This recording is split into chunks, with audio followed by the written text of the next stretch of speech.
Бисмилляхи рахмани рахим. Братство праведных предшественников. Убайдуллах ибн Валид рассказывал: Абу Джафар Мухаммад ибн Али однажды сказал нам: «Имеет ли кто-нибудь из вас смелость засунуть руку в карман своему другу и взять из него столько, сколько ему нужно?» Мы сказали «нет». На что он сказал: «Тогда вы не братья друг другу, как вы это себе возомнили». Другой из праведных предшественников сказал: «Были времена, когда человек, если хотел унизить или очернить своего брата, обращался со своими нуждами к другому». Яхья ибн Муаз, да смилуется над ним Аллах, говорил: «Самый худший друг – это тот, кого ты вынужден попросить, чтобы он сделал за тебя дуа.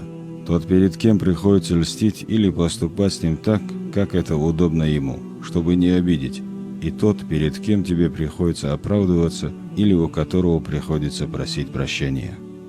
Один из праведных предшественников пришел к своему другу домой. Тот спросил: «Что привело тебя ко мне?» Он ответил: «На мне долг 400 дирхамов».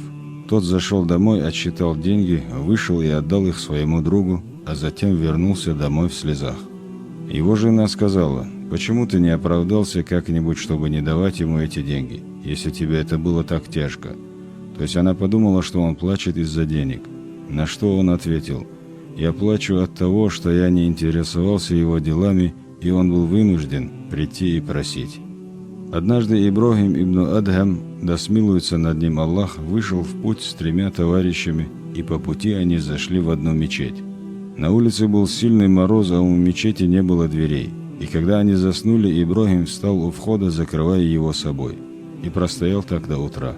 И когда у него спросили о том, почему он не спал, он ответил: «Я боялся, что вы замерзнете, и поэтому закрыл с собой вход». Не ждите от людей такого отношения к вам. Будьте вы такими по отношению к своим братьям и сестрам. Аллахумма алиф байна кулубина ва аслих зата байнина вахдина субуля салам.